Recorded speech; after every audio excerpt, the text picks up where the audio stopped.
How to find link in bio on Instagram. Hello everyone, welcome to this channel. I'm here to help you out today. So without any delay, let's get started.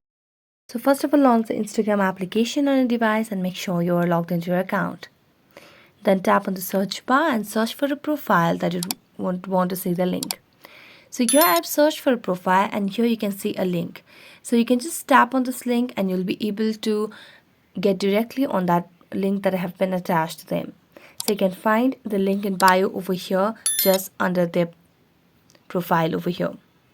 So if you want to add your own link in bio, you can tap on your profile, select on edit profile, and here in bio now you can just add the links that is clickable, that is what is meaningful, that your audience needs to know, and then tap on the check mark.